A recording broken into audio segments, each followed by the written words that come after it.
Let me answer the first question first, which is about other theoreticians. Absolutely. Ninian was certainly, although he was a great, in terms of thinking about the large issues, certainly Ninian's been one of the people. No, I've been more influenced in terms of my own work by many other scholars, both scholars of religion and scholars of South Asia. J.Z. Smith, for example, has been an important person that I've engaged with. Not him personally, but his writings. Certainly in my own field, the subaltern school is an attempt to get out the voices of those who are not typically represented in, for example, textual traditions. A lot of feminist and postmodern writings certainly have influenced me. There's no question that for me that I'm very interested in questions of gender, and so I see the world very much through the lens of how do women experience this differently? How might their issues be different? How might the way in which they intersect with religion be quite different because they're women? So certainly the kind of feminist theoretical works in feminism and theoretical works in postmodernism as well have influenced my thinking. So I think that there have been a lot of factors, both schools and individuals, that have shaped the kinds of questions that I ask and certainly the kinds of answers that I come up with. In terms of how I got into this, I often ask myself that, especially in my bad days. What am I doing here? Why am I doing this?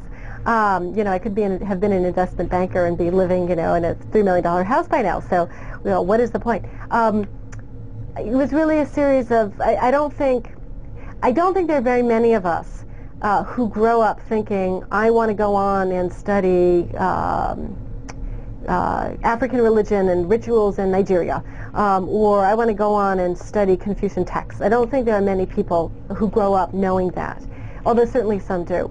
But for me, and I know for probably a lot of people in my field, you go to college and you learn stuff whole worlds open up that you never knew existed. And in my case, it was a professor I had in college.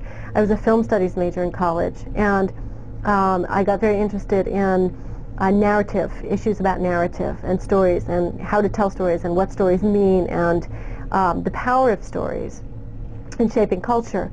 And so from there I got interested in myth.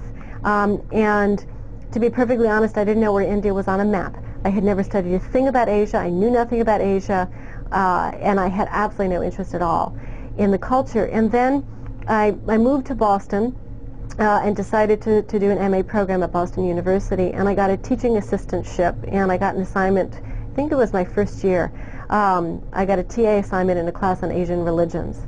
And I remember thinking, I don't want to do this. I don't know anything about Asian religions. I was busy working on the ancient Western world.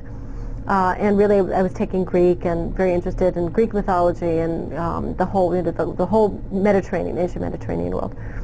And I went ahead and did the TA assignment, and I discovered this whole world that I knew nothing about, that I was just captivated by and fascinated by. It was a total mystery to me.